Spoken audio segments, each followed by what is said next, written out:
Hi everybody. So this video is in response to some of the questions you've been sending me regarding exercise 13.4 on related rates. So we'll start with number one. And it says a water tank is in the shape of an inverted cone. So let's just start drawing that. An inverted cone. Okay, so more or less like that. Water is being drained from the tank at a constant rate of 2 meters cubed per minute. So because it's being drained, that's a change in volume, right? So that is the rate of change in the volume is -2 because it's being drained. The height of the tank is 8. So this is 8 meters. 8 meters. Then it says that the diameter of the top of the tank is 6 meters. So that means that the radius, which is what we'll need in the end, the radius is 3 meters. What is it that when the water has a depth of 5 meters, find the following in centimeters per minute. A, the rate of change of the water level. Okay, so that's when the water level is here at 5 meters. Now, the first thing with these cones is that you have things that are related to each other. What I mean is that you have a ratio between the radius and the height. So when the radius is 3, the height is 8, right? That means that the radius is equal to 3/8 the height, or the height is equal to 8/3 the radius. Those are two things that we will need. So for part A, they want us to find the rate of change of the water level. So that's the change in the height. So they want us to find the rate of change of the height. That's the question. So for this, we're going to need the formula for the volume of a cone. The volume of a cone is 1/3 the volume of a cylinder. So 1/3 pi r squared times h. But because they want this, right, the rate of change for the height, we should rewrite the radius in terms of the height. So then this would be the same as saying 1/3 pi, and r we said is 3/8 h. So 3/8 h squared, because this is the radius, times the height. And this will give us, in the end, that the volume is equal to 3 pi over 64 h cubed. So this would be the volume in terms of the height. I'm going to rewrite it over here. So the volume is equal to 3 pi over 64 h cubed. And that's in terms of the height. Okay, so now we need to differentiate with respect to time. So we do the derivative, right, the rate of change of the volume. Differentiating volume with respect to time is equal to 9 pi over 64 h squared. Remember that we have to do the chain rule, times the derivative of the inside, or the rate of change of the height. Okay, so we have all the information we need because we have the rate of change of the volume, which is -2. So we can write here -2 is equal to 9 pi over 64 times the height, which we said before, they told us was 5, right? Because that's when the water is 5 meters, so 5 squared. And what we need to find, which is the rate of change of the height, right? How fast is the water level changing? So if you solve this, you're going to get that this is equal to -0.181. But because we're dealing with meters, it's going to be meters per minute. Meters per minute. But they want the answer in centimeters per minute, right? So just multiply this by 100, and we're going to get -18.1 centimeters per minute. And that would be the answer for part A. Okay, so now we're going to do part B. And for that, I'm going to erase part A.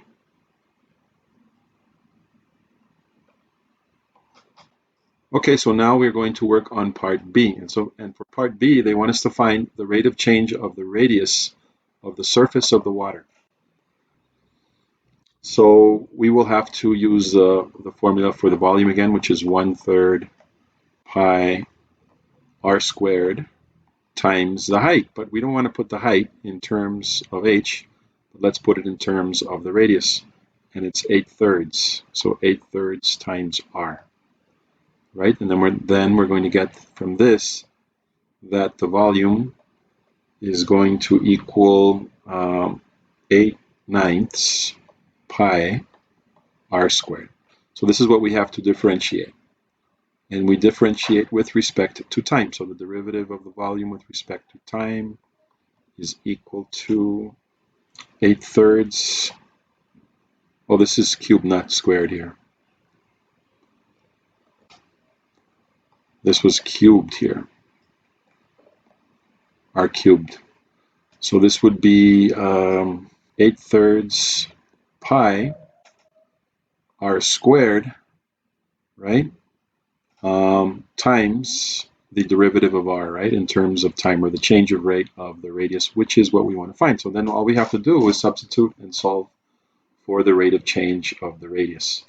So then we know that this is -2 is equal to 8/3 pi r, which is at that moment, we don't know what it is at that moment. We know the height is 5. We need to find the radius in terms of the height, right? So the radius would equal 3 times the height, so 3 times 5/8, or 15/8.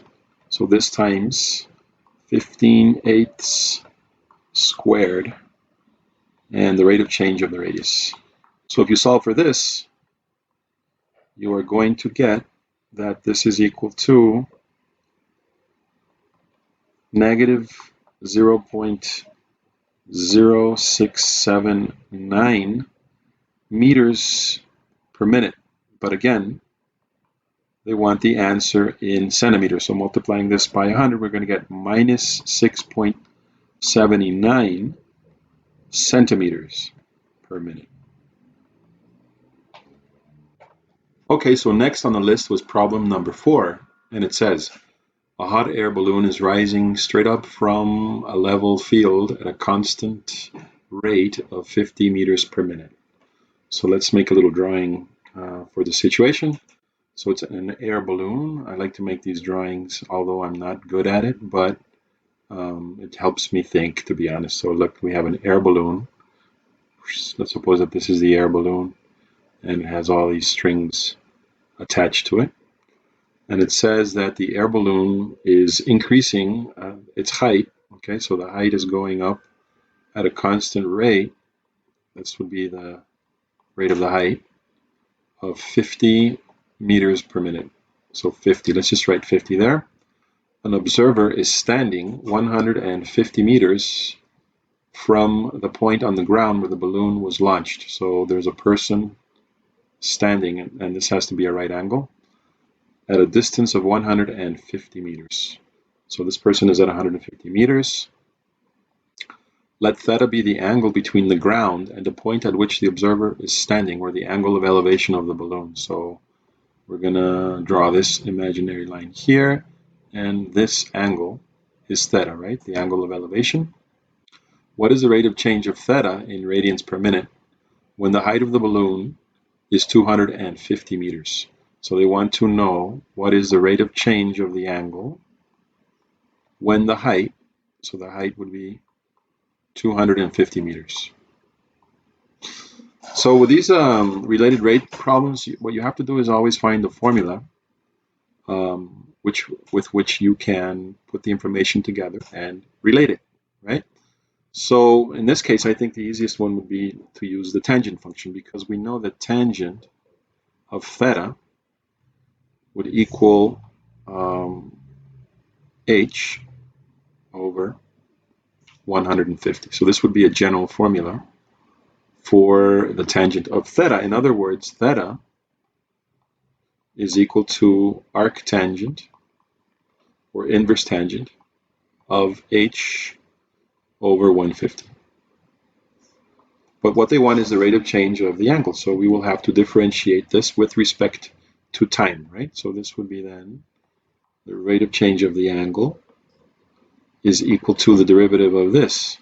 And this would be 1 over 1 plus h over 150 squared times the derivative of the inside, right? We have to do the chain rule here. So the chain rule would say that this would be the same as 1 over 150, right? Derivative of the outside times the rate of change of the height. Okay, so we're almost done here because all we need to do is plug the numbers in and the answer will be automatically in radians. So let's plug in the information, right? Because we have the height at 250 and we have the rate of change of the height at 50, which is the 2 bits of information that we need for the formula. So the rate of change of the angle would then equal 1 over 1 plus 250, which is the height, over 150 squared times 1 over 150 times the rate of change of the height, which is 50. And you will see that this will give you approximately 0.0882, and this would be radians per minute. And that would be the answer. Very well, so the next problem is number 5, and it says Jenny is flying a kite at a constant height. Notice that this is important here. Constant height above level ground of 72 meters. The wind carries the kite horizontally away at a rate of 6 meters per second. How fast must Jenny let out the string at the moment when the kite is 120 meters away from her? Okay. So let's picture the situation. Let's suppose that this is a kite. So a kite looks more or less like this. And needs sticks, otherwise it doesn't work. And Jenny is straight down, right? Jenny is right here at 72 meters from the kite when it's vertical, but the kite is moving in that direction, right? It says that it's moving horizontally away from her at a rate of 6 meters per second. So this is changing at a rate of 6 meters per second. This is the change in the x direction, right? So let's say this is a change in x with respect to time. How fast must Jenny let out the string? So the string would theoretically be this here. That would be the string as the kite flies away in that direction.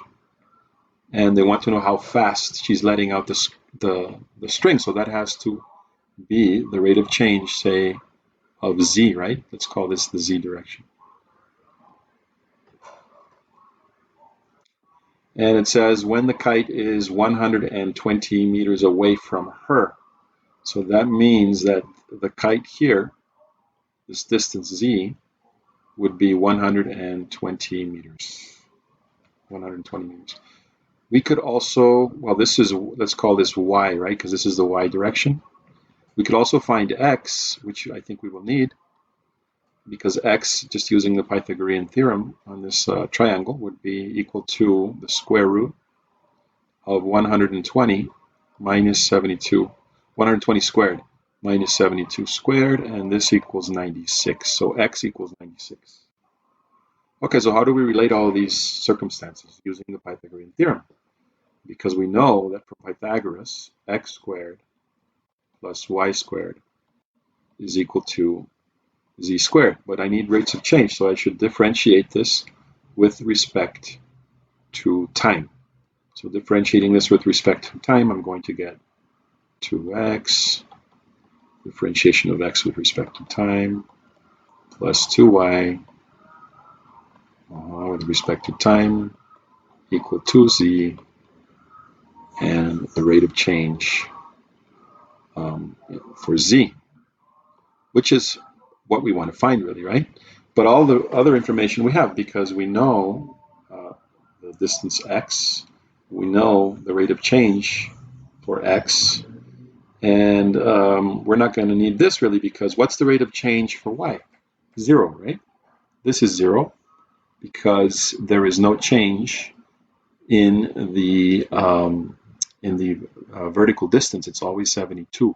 So that means that the rate of change is 0. So this would be 0. Therefore, we can solve the problem simply by saying, well, 2 times x, 96, times the rate of change of that, which is 6, has to equal 2 times z, which we found was 120. So 2 times 120 times the rate of change of z.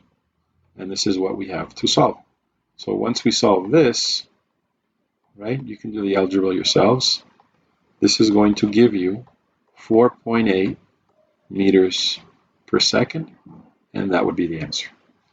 Okay, so next we have problem 11, and it says 2 roads named A and B intersect each other at an angle of 60 degrees. So let's say that this is road B and road A, and they intersect at an angle of 60 degrees. So this is 60 degrees, and let's call this road B. Let's call this road A. And it says that 2 cars, one on road A. So let's draw a little car here. So there's a car on this road, and this car is driving at a speed, it says, of 40 kilometers an hour. So this one's going at 40 kilometers per hour. And then here we have another car on road B, right? And this one is going at a speed of 50 kilometers an hour. So 50 kilometers per hour. And this one's going that direction, this one's going in that direction. Of course, right? It says they're approaching the intersection. So this is the intersection. And it says that at a certain moment, the 2 cars are both at a distance of 2 kilometers from the intersection. And how fast is the distance between them changing? So the distance between them is this here, right? This would be the distance between them. They're saying that this is 2 kilometers here and 2 kilometers here as well. What is the rate of change here? Let's call this side A. Let's call this side B, and let's call this side C. So they want the rate of change of side C. So how can we relate the information in this problem? Really, that's the most difficult part of working with related rates, is finding an equation. In this case, I'm going to use the law of cosine. So according to the law of cosines, we have that C is equal to the square root of, remember, it's a squared plus b squared minus 2ab times the cosine of the angle opposite side C, which is 60. So cosine of 60. I'm not going to plug in anything yet. First, I need to differentiate, right? I do know, though, that cosine of 60 is 1/2. So we could simplify this expression a little bit before we do the differentiation. This will then be C is equal to, and I'm going to use parentheses here, a squared plus b squared minus ab to the power of 1/2. All right, so now let's differentiate this with respect to time. Let's see what we get. So differentiating for C, that's small cap C, not capital C, because it's the side, right? In terms of time. So this would be derivative of the outside.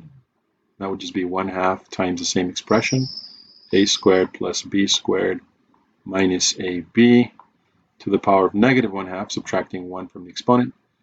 This times the derivative of the inside, right? And the derivative of the inside, but with respect to time. So we have to be careful. 2a, differentiation of a, plus 2b differentiation of b minus, and we have to be careful because this is going to be the product rule, right?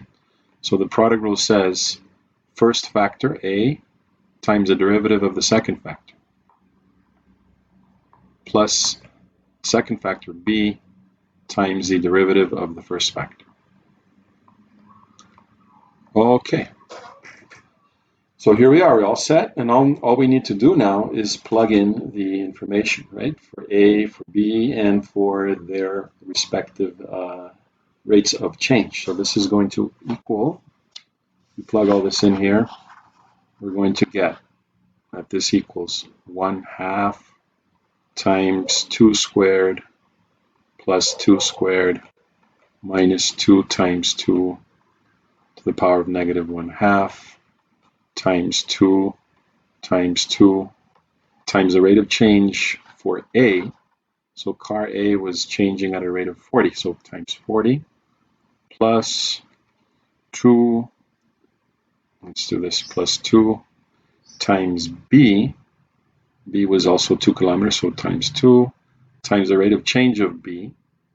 And the rate of change of B was 50, so 2 times 50 minus A again, which is 2 times the rate of change of B, which is 50 minus, right, because I have a minus in front of the parenthesis, so minus 2 times the rate of change of A, which is 40. So doing all this, we're going to get approximately 45 kilometers per hour, and that would be the answer.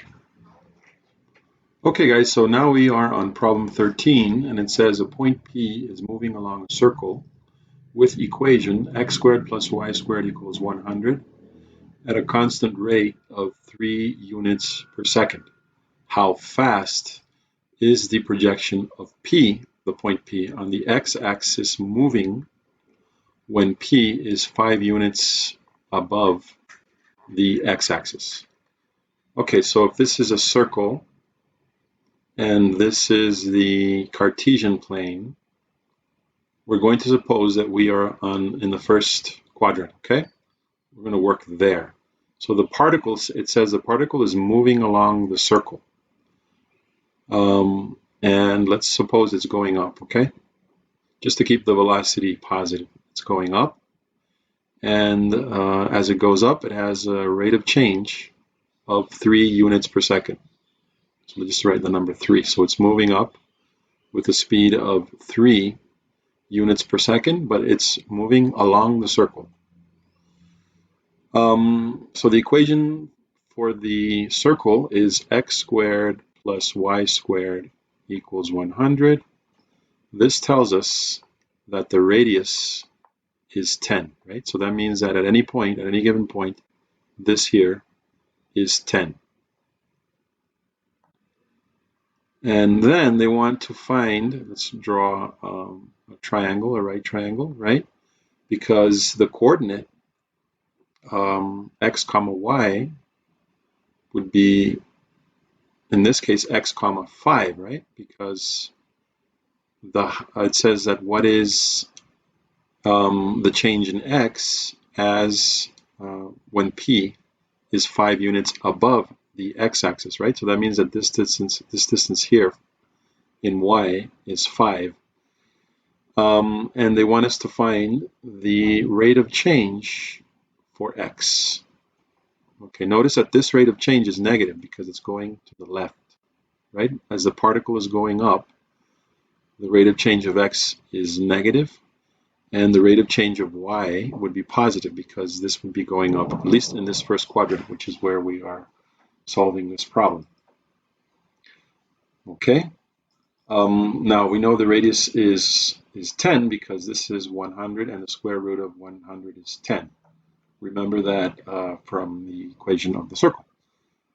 Okay, so what other information do we have? All right, so we have to relate x and y to that moving target, right? Because x and y are changing simultaneously as the point P is moving along the circle. So if we make a drawing of the rectangle, right, where this point would be here, we should think about it as a rate of change for the angle. That way we can relate y and x.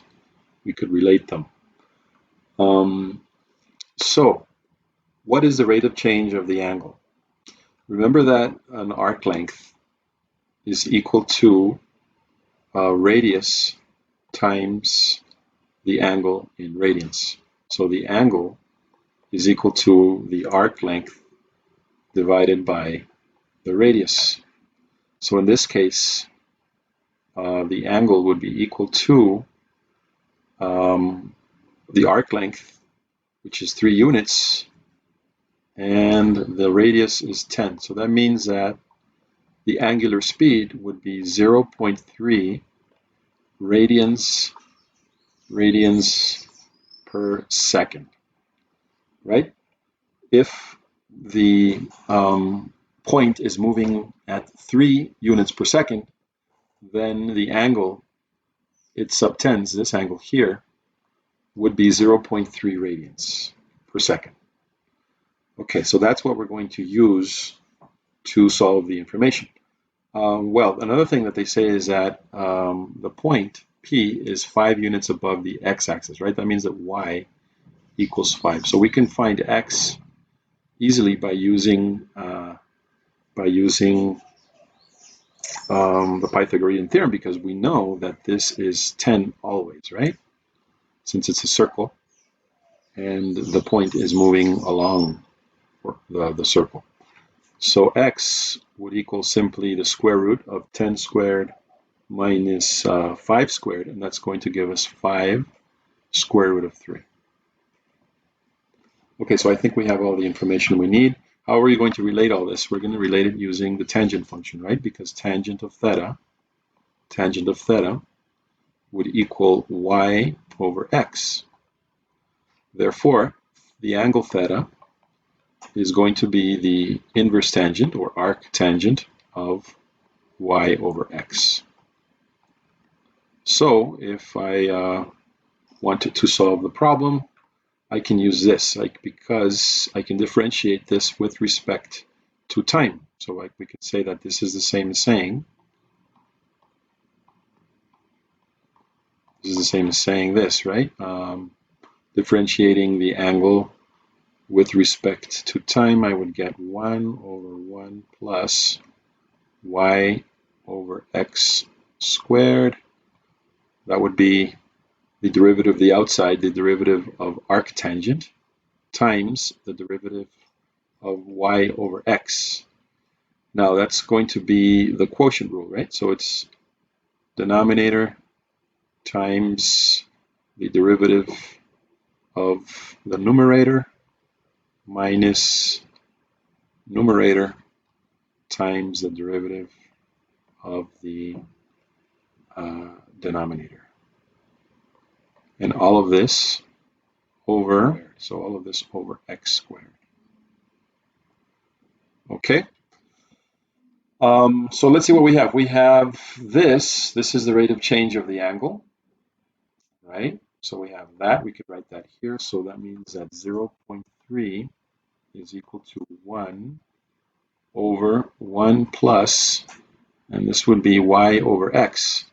But when y is 5, x is 5 square root of 3. So this squared times x, again 5 square root of 3, times the rate of change of y. We don't have the rate of change of y, but we can find the rate of change of y with respect to x, and that's what we're going to do over here to the left. So we know that y in this first quadrant is equal to the square root of 100 minus x squared. This I get from this. So the rate of change of y with respect to time would then equal 1/2 times 100 minus x squared to the power of negative 1/2 times the derivative of the inside, right? So times, right over here, negative 2x. And because I'm differentiating with respect to time, I cannot forget to do dx over dt. So if we simplify this, we're going to get that this and this cancel out. So we're going to get minus x over the square root of 100 minus x squared times dx over dt. And here we are going to simplify this as minus x over y, because this is y. Remember that we said here in the beginning that y is equal to 100 minus x, square root of 100 minus x squared. So this is the same as minus x over y dx dt. So this would be the differentiation of y expressed in terms of the differentiation of x. So I could use this to plug it in the equation.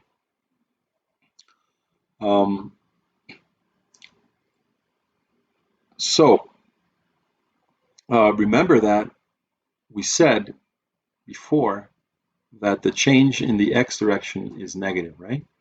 So we should apply that to this here right away, because the difference in x is negative. That means that this would just be x over y and times the rate of change in the x direction, right? So now we can plug that in here. And x over y would be, again, simply 5 over 5 square root of 3. Right? That's x, oh no, it's backwards. X over y would be backwards. X would be 5 square root of 3 over 5. So that's x. Right? I'm substituting for this times the rate of change for x minus y times the rate of change in the x direction. But this one was negative, so I can change this to positive, right? Times dx over dt. And all of this divided by 5 square root of 3 squared. Okay, so basically here we are done, right? We are done. Oh yeah, I forgot the y here before. Y is 5, so I can plug in 5. So notice that all I have to do is solve for this, right? And then once I get this solution, I would have to multiply everything on this right-hand side and simplify it, and then send it to divide or multiply 0.3. I don't have enough room to do that, but if you guys do all the algebra, you're going to get that the rate of change for x is equal to 1.5 units per second. And that would be the way to solve this problem. Very well, so here we are now on problem 14, and it says a jet is flying at a constant speed, so this is important, at an altitude of 10,000 meters on a path that will take it directly over an observer on the ground. So we have an aeroplane. Let's make a little drawing here of an aeroplane flying at an altitude of 10,000 meters. 10,000 meters. So this is 10,000, and there is an observer. He's going to fly right over an observer who's maybe around here, and there is, of course, an angle of elevation. And when he makes the observation, he says that at a given instant, the observer determines that the angle of elevation is pi third radians. So this is equal to pi third radians. And it is increasing at a rate of 1 over 60 radians per second. Find the speed of the jet.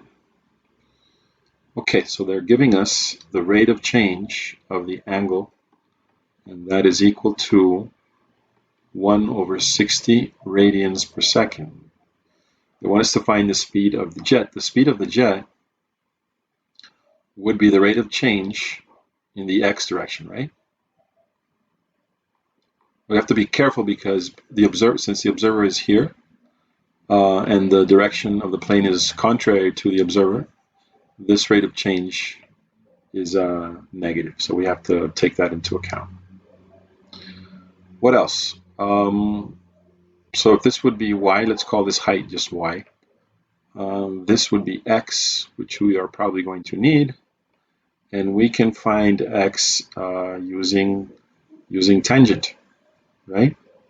Using tangent, using this measurement and the angle measurement. And if you do the math there, you're going to get that x is equal to approximately 5,773.5 meters, right? Because we're talking about meters here. Okay, so I think we have enough information. One thing we do know here is that because the plane is flying at a constant speed and as well as a constant altitude, that's what's implied. It means that the rate of change of the altitude is 0. So this is going to make things easier. So how do we relate all this? Well, I like using tangent, right? We know that the angle theta is equal to the arctangent of opposite over adjacent, right? Y over x. So the rate of change of the angle must equal then, very similar to the previous problem, 1 plus y over x squared times quotient rule, right? So numerator times the derivative of the denominator. No, it's backwards. It's denominator times the derivative of the numerator. So denominator times this, which we know to be 0, right? Minus y times the rate of change of x. But like we said here, this is negative, so that'll make this positive. So this will go because 0 times x will just be 0, and this over the denominator squared, so x squared. Okay, so all we have to do then is substitute and solve for this, right? Because we want to find the rate of change of x. So let's just substitute everything. We know that this is 1 over 60, so we have that 1 over 60 is equal to 1 over 1 plus, and just plug in for y, so 10,000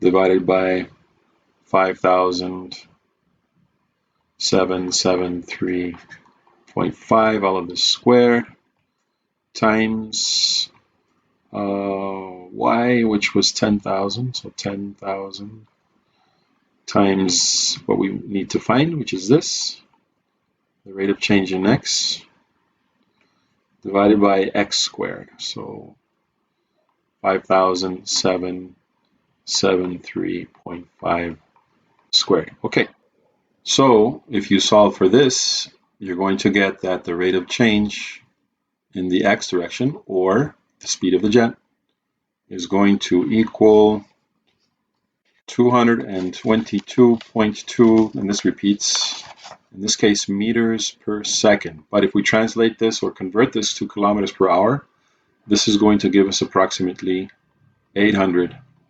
kilometers per hour. Okay, everybody, so this would be the last problem on the video, problem number 16. And it says an airplane is flying due east at 640 kilometers per hour and climbing vertically at a rate of 180 meters per minute. Okay, so let's picture the situation. This is like an airplane that just took off. So it's going up, right? The airplane is going, it looks more like a rocket, but that's okay. So the airplane is going up, so it's going in two directions. It's flying eastward. In this direction, it's moving at 640 kilometers per hour. And it is also going up or climbing vertically at a rate of 180, and here we have to specify meters per minute. Okay, so this was kilometers per hour, so we have to be careful with that because they gave us information in two different units. So what does it say? It says an airport tower is tracking the airplane. So let's say you have an airport tower. Let's say it looks a little bit like this. You know, those airport towers. Yeah, with the antenna and all that. So this is the airport tower. And it says that determine how fast the distance between the aeroplane and the tower. So that means this distance here, right? How fast is this distance here? Let's call this difference or change in z with respect to time, of course, right? So it says determine how fast the distance between the aeroplane and the tower is changing when the aeroplane is 5 kilometers above the ground. So this direction here would be 5 kilometers. So this would be 5 kilometers above the ground over a point exactly 6 kilometers due west of the tower. So due west of the tower, this would be 6 kilometers here. And this height would be 5 kilometers. Okay, so let's isolate that on a separate triangle, right? A Pythagorean triangle, where we would have the tower, say here, and we would have the aeroplane up here, right? So they're saying that when the airplane has a horizontal distance of 6 kilometers from the tower, it's 5 kilometers up in the air. What would this be? Well, we could find this easily. This would just be square root of 5 squared plus 6 squared. So that's 25 plus 36, 61. So square root of 61. That would be the distance between the aeroplane and the tower at that moment, right? At that moment. So how do we relate the information? In this case, we're going to use the Pythagorean theorem, right? So remember that x squared plus y squared equals z squared, right? We're going to call this here y, this is x, and this is z. But what we want to do is differentiate this, right? Because we have rates of change, and we need to solve for the rate of change of z. So if we differentiate this with respect to time, we would get 2x,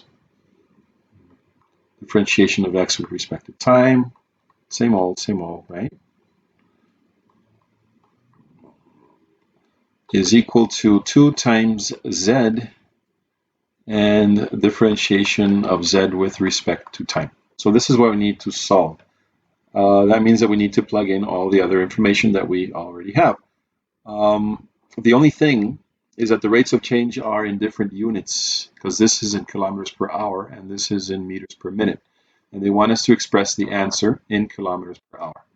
But 180 meters per minute, if we do the conversion, right, it would be 180 times 60 divided by 1,000. This would give us 10.8 kilometers per hour. Right, because there's 60 minutes in an hour and 1,000 meters in a kilometer. So we would get 10.8 kilometers per hour would be the rate at which the plane is climbing vertically. So we have all the information we need, right? Because we have 2 times x, so 2 times 6 times the rate of change in the x direction. Now here we have to be careful because the reference is the tower, right? And the plane is flying towards the tower. So this has to be a negative, a negative rate of change, right? So this times negative 640 kilometers per hour plus 2 times y, which we said was 5, times the rate of change in y, which we said was 10.8.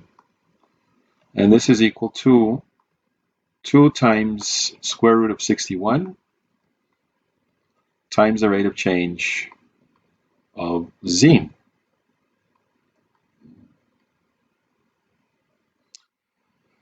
And then, once we solve here, all we have to do is this, the remaining arithmetic and algebra, and we're going to get that the rate of change for z with respect to time is equal to minus 485 kilometers per hour. So that would be the answer, right?